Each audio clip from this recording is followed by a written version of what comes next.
రామాయణం, మహాభారతం భారతదేశ ప్రజలలో ఒక అంతర్భాగాలైపోయాయి. మరి ఇప్పుడు రామాయణం నుండి మనం ఏం నేర్చుకుంటున్నాం? తల్లిదండ్రులు ఎలా గౌరవించాలి, సోదరుని ఎలా చూడాలి, ఆదర్శ వ్యక్తిలా ఎలా ఉండాలి, ఇవి మనము రామాయణం నుండి నేర్చుకున్నాము. మీకు తెలుసా, రామాయణం నుండి ఆర్థిక పాఠాలు కూడా మనం నేర్చుకోవచ్చని. వాటి గురించి మనం ఇప్పుడు తెలుసుకోబోతున్నాము. నేను MK Shankar. Welcome to our channel Shankar's advisory. మొదటి పాఠము, జీవితానికి రక్షణ ఉండాలి. రామాయణంలో మీరు గమనించినట్లయితే లక్ష్మణుడి మీద మేఘదూత్ మరియు ఇంద్రజిత్తులు బాణప్రయోగం చేస్తే చనిపోయే దాకా పరిస్థితి ఏర్పడుతుంది. రాముడు కోరగా హనుమంతుడు సంజీవిని తీసుకొస్తాడు. ఇక్కడ సంజీవిని అంటే లైఫ్ ఇన్సూరెన్స్, హెల్త్ ఇన్సూరెన్స్. మరి దేవుడికే సంజీవిని ఉన్నప్పుడు మానవ మాత్రమైన మనకు లైఫ్ ఇన్సూరెన్స్, హెల్త్ ఇన్సూరెన్స్ ఉండాలి కదా. మరి మీకు ఉందా? రెండవ పాఠము, బడ్జెట్ని ఏర్పాటు చేసుకోవాలి. మీరు రామాయణంలో గమనిస్తే లక్ష్మణుడు లక్ష్మణ రేఖ సీతకు గీస్తాడు, ఈ యువతల వైపుకు రాకండి అని. మరి మనము కూడా మన ఖర్చులకు లక్ష్మణ రేఖను గీసుకోవాలి. అనవసరపు ఖర్చులను చేయకుండా, దుబారాకు దూరంగా, ఆర్భాటాలు చేయకుండా జీవితానికి లక్షణ రేఖలు ఉండాలి. మరి మీరు రక్షణ రేఖలు గీసుకున్నారా? మీ బడ్జెట్ తయారు చేసుకున్నారా? మూడవది, ఎమర్జెన్సీ ఫండ్. మీరు రామాయణంను గమనించినట్లయితే కైకేయి కోరిక మేరకు 14 సంవత్సరాలు వనవాసానికి వెళ్ళే ముందు రాముడి దగ్గర రూపాయి కూడా లేదు. మరి అతడు దేవుడు కాబట్టి సరిపోయింది. మరి మన మనుషులం, ఒకవేళ ఉద్యోగం పోయినా, అనుకోని పరిస్థితులు ఏర్పడినా ఎమర్జెన్సీ ఫండ్ మన దగ్గర ఉందా? ఉంటే ఎంత ఉంది? మీ యొక్క ఖర్చులకి, నెలసరి ఖర్చులకి 6 రెట్లు ఉంటే మంచిది, 12 రెట్లు ఉంటే ఇంకా మంచిది.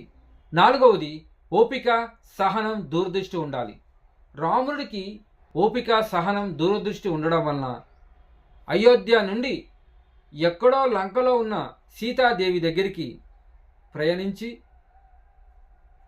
ఆమెను తన దగ్గరికి రప్పించుకోగలిగాడు. అదేలాగా మీకు కూడా డబ్బు పైన సహనము, ఓర్పు, దూరదృష్టి ఉండాలి.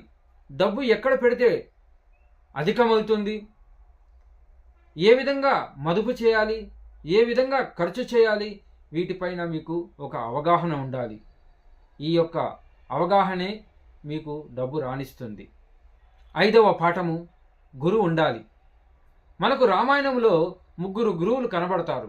ఒక గురువు మందర, రెండవ గురువు విభీషణుడు, మూడవ గురువు జాంబవంతుడు. మొదటి గురువు అయిన మందర కైకేయికి బ్యాడ్ అడ్వైజరీ ఇవ్వడం వలన రాముడు 14 సంవత్సరాలు వనవాసం చేయవలసి వచ్చింది. అదేలా విభీషణుడు గుడ్ అడ్వైజ్ ఇవ్వడం వలన రాముడు రావణాసుని చంపాడు. మరి జాంబవంతుడు హనుమంతుడికి మెంటర్లా ఉండడం వలన సీతాదేవిని ఎతికి రాముడికి దారి చూపించాడు.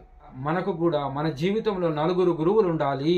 అడ్వకేట్, సిఏ, బ్యాంకర్, ఒక ఎగ్జిక్యూటివ్, ఇలా ఉండాలి.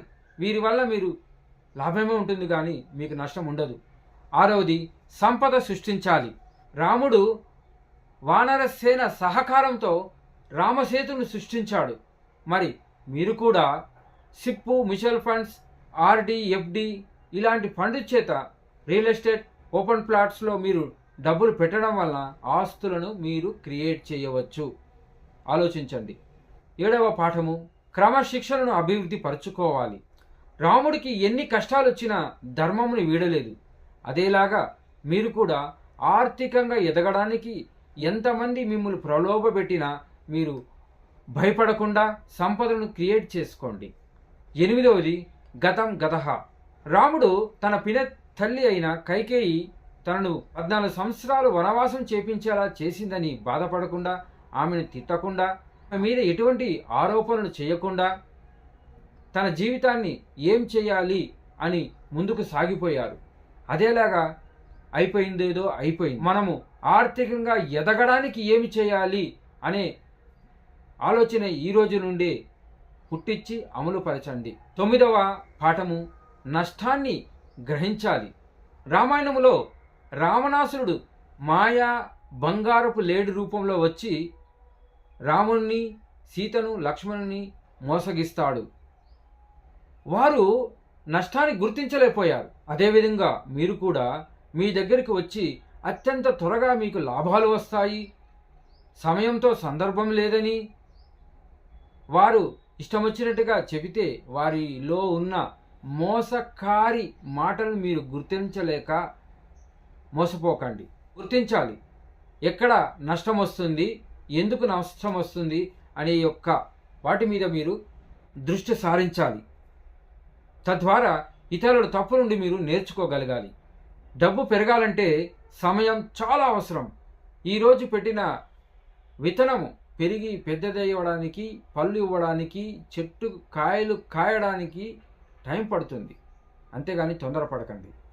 10వ పాఠము అత్యాశ. గొప్ప మేధావి, అత్యంత బాహుబలం, 10 తలల రావణుడు పరశ్రీ కాంక్ష కోసం మరియు అధికార మదం ఉండడం వలన నేలకు ఒరిగాడు, పతనమైపోయాడు.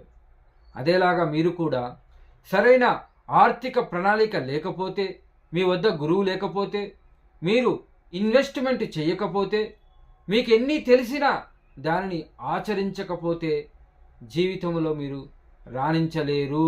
చివరిది 11వ పాఠము నిరంతర ప్రయత్నం. రామాయణంలో రాముడికి ఇచ్చిన వాగ్దానం ప్రకారము హనుమంతుడు నిద్రాహారాలు మాని సీతాదేవిని వెతికి వెతికి లంకలో ఉన్నట్లు కనుగొంటాడు.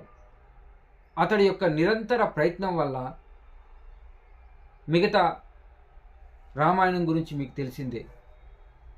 అతడు కానీ కనిపెట్టలేకపోతే రామాయణము జరిగి ఉండేది కాదు కదా. అలాగే మీరు కూడా మీ యొక్క ప్రయత్నాన్ని ఎప్పుడు కూడా విడవకండి.